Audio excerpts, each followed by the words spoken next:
प्रिय विद्यार्थियों, अपन पढ़ रहे हैं सॉलिड स्टेट और उसमें अब पढ़ेंगे अपन band theory of solids, band सिद्धांत। ठोस पदार्थों की इलेक्ट्रॉनीय संरचना को बैंड सिद्धांत के द्वारा भली प्रकार से समझाया गया है। यह अणुकक्षक सिद्धांत पर आधारित है। यह एक आधुनिक सिद्धांत है जो ठोसों के विभिन्न प्रकार के गुणों को समझाने में पूर्णतः समर्थ है। इस सिद्धांत को सबसे पहले 1928 में प्रोफेसर एफ ब्लॉक ने प्रतिपादित किया था। यदि किसी ठोस में इलेक्ट्रॉनों के स्वतंत्र विचरण की सुविधा होती है तो वह ठोस कंडक्टर या चालक की भांति व्यवहार करता है, जबकि ऐसा नहीं होने पर ठोस कुचालक अथवा अचालक या इंसुलेटर का व्यवहार करता है। अणुकक्षक सिद्धांत के अनुसार परमाणु जब मुक्त अवस्था से दूर होते हैं तब एक परमाणु के इलेक्ट्रॉन इसके परमाणुीय कक्षकों या ऊर्जा स्तरों में वितरित रहते हैं, परंतु जब ये परमाणु परस्पर निकट आते हैं तब उनके परमाणुीय कक्षक आपस में अंतरक्रिया कर इंटरेक्शन करते हैं।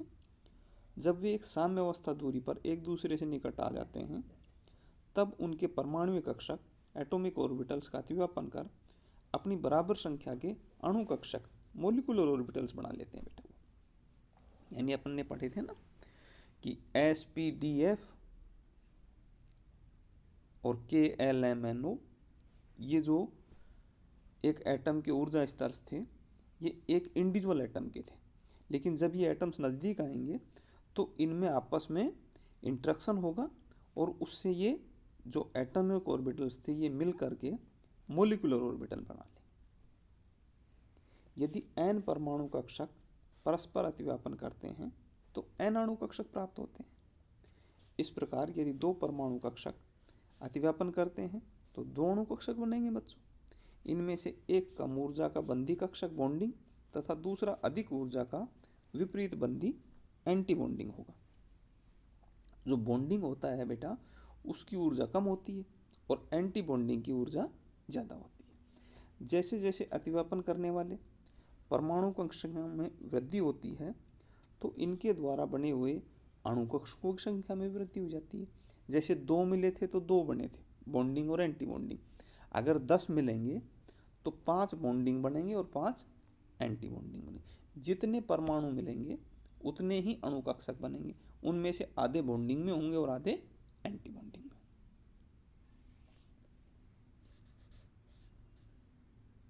बहुत बड़ी संख्या में अणु कक्षकों के बन जाने के कारण अणु कक्षकों की ऊर्जाओं का अंतर कम हो जाता है, अर्थात बहुत अधिक संख्या होने पर वो मिलकर उप ऊर्जा तलों की पट्टियां बैंड्स बना लेते हैं, अर्थात दो अणु कक्षकों की ऊर्जा में बहुत ही कम अंतर होता है तथा दो अणु कक्षकों के मध्य बहुत ही कम दूरी होगी और ये बिल्कुल पास पास होंगे और एक सतत बैंड प्रतिरूप कंटिन्यूअस बैंड पैटर्न बनाएंगे।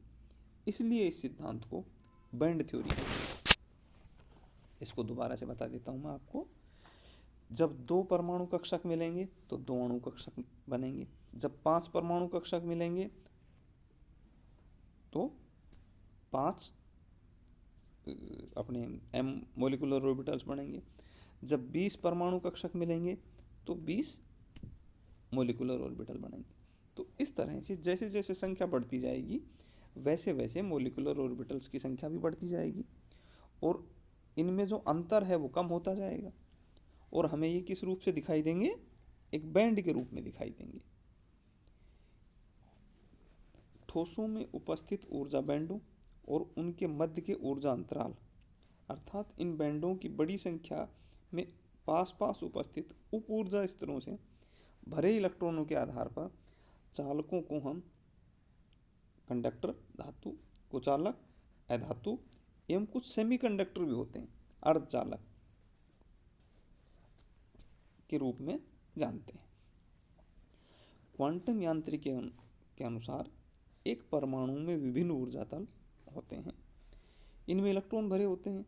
ठीक इसी प्रकार ठोसों, परमाणु, अणु या आयन जैसा भी वो सॉलिड है, अगर वो परमाणु के रूप में तो परमाणु मिलेंगे, आणविक रूप में तो अणु मिलेंगे और अगर वो आयनिक फॉर्म में है तो आयन मिलेंगे हमें।